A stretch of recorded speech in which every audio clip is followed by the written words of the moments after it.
પત્રકાર પરિષદ। વડોદરા જિલ્લા એસપી રોહન આનંદ દ્વારા માહિતી આપવામાં આવી છે કે જિલ્લામાં છેલ્લા કેટલાક સમયથી સાયબર ફ્રોડના કિસ્સાઓ વધ્યા છે, ત્યારે સાયબર ફ્રોડથી બચાવવા માટે સાયબર ફ્રોડનો નંબર 1930 કાર્યરત છે। એસપીએ વધુમાં માહિતી આપતા જણાવ્યું હતું કે એક તરફ ગુજરાતની સાથે સાથે દેશ ડિજિટલ ક્રાંતિ તરફ આગળ વધી રહ્યો છે, તો બીજી બાજુ રાજ્યમાં સાયબર ક્રાઇમના કિસ્સાઓ પણ વધી રહ્યા છે। ત્યારે વડોદરા જિલ્લામાં વધી રહેલા સાયબર ક્રાઇમ અને સાયબર ફ્રોડને લઈને વડોદરા જિલ્લા એસપી દ્વારા પ્રેસ કોન્ફરન્સ કરીને ચોંકાવનારી માહિતી આપવામાં આવી છે। વડોદરા જિલ્લા એસપી રોહન આનંદ દ્વારા માહિતી આપવામાં આવી છે કે જિલ્લામાં છેલ્લા કેટલાક સમયથી સાયબર ફ્રોડના કિસ્સાઓ વધ્યા છે।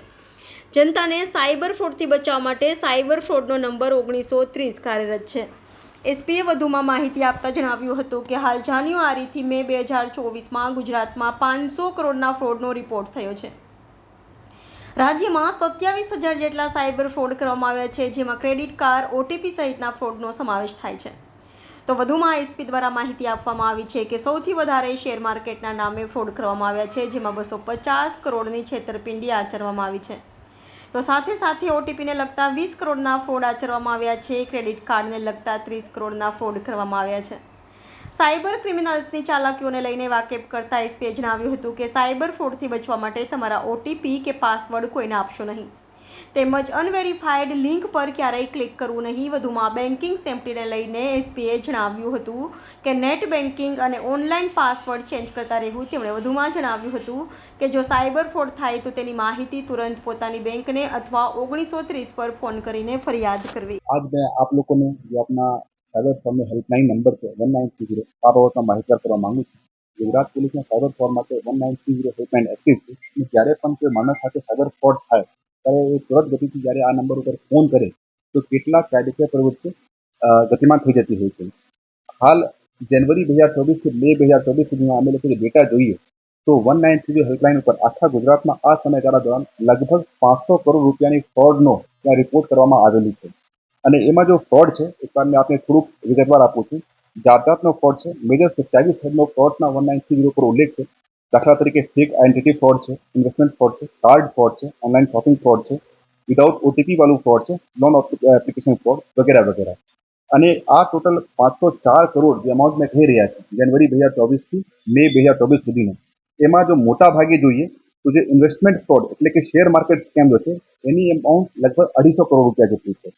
અને એની પાછળ ફેક આઈડેન્ટિટીનો ફ્રોડ છે તેમાં 50 કરોડ રૂપિયા જેટલું, કાર્ડનો ફ્રોડ 31 કરોડ રૂપિયા જેટલું, ઓનલાઈન શોપિંગ ફ્રોડ લગભગ 15 કરોડ રૂપિયા જેટલું, વિધાઉટ ઓટીપી વાળી ફ્રોડ લગભગ 20 કરોડ રૂપિયા અને બાકી નાના નાના ફ્રોડ પણ સિંગલ ડિજિટ્સમાં છે એમની એન્ટ્રી।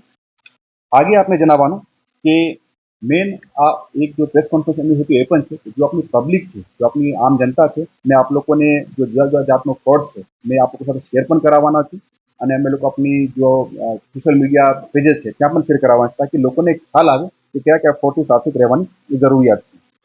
બીજી વાત, સાથે સાથે અવેરનેસ માટે હું 3-4 બીજા પગલાઓ જે સામાન્ય એસઓપી છે એ પણ મેં આપ લોકો મારફતે જાહેર જનતાને જણાવવા માંગુ છું।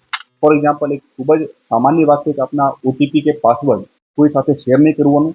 બીજી વાત, આપની પાસે એસએમએસમાં કે વોટ્સએપ ઉપર ક્યારે પણ કોઈ લિંક આવે તો અનવેરિફાઈડ લિંક ઉપર ક્યારેય ક્લિક નહીં કરાવવાનું। આપના જે પણ સોશિયલ મીડિયા સાઇટ્સ છે એમાં ફ્રિક્વન્ટલી આપનો પાસવર્ડ ચેન્જ કરતા રહેવાનો। જે આપણે ઓનલાઈન બેન્કિંગનો પાસવર્ડ છે એ ફ્રિક્વન્ટલી ચેન્જ કરતા રહેવાનું। આ સિવાય આપણે જણાવવાનું કે આ જે સોશિયલ મીડિયા આપણા સાયબર ફ્રોડ છે એની તપાસમાં શું કરવામાં આવશે એ પણ આપણે બ્રીફમાં માહિતી કરવા માંગુ છું। જ્યારે પણ 1930 પર કોઈ પણ જાતની રિપોર્ટ કરવામાં આવે છે તો તાત્કાલિક જે ડુબિયસ એકાઉન્ટ છે, જે એકાઉન્ટમાં ફરિયાદીનો પૈસા વહી ગયા છે તો તાત્કાલિક બેંકો સાથે કોર્ડિનેટ કરીને એવા બેંક એકાઉન્ટને ફ્રીઝ કરવામાં આવે છે। અને ગુજરાત રાજ્ય પોલીસમાં જુદી જુદી એજન્સીઓ, દાખલા તરીકે સીઆઈડી ક્રાઇમ, દાખલા તરીકે રેન્જ પોલીસ વડા અંદર કામ કરતી સાયબર પોલીસ સ્ટેશન, દાખલા તરીકે જિલ્લા પોલીસ સાથે કામ કરતી સાયબર સેલ અને સિટી પોલીસ સાથે કામ કરતી સાયબર ક્રાઇમની ટીમ એવા ગુનાની તપાસ કરતી હોય છે। અને ડિપેન્ડિંગ અપોન કે ગુનાની કેટેગરી કેવી છે, ગુનાની ગંભીરતા કેટલી છે એટલી મોટી એજન્સી એમાં જોડાવી જતી હોય છે। અને ખૂબ જ મહદઅંશે અમે લોકોના નાના પરત અપાવવામાં પણ સક્સેસફુલ થઈ જતા રહીએ।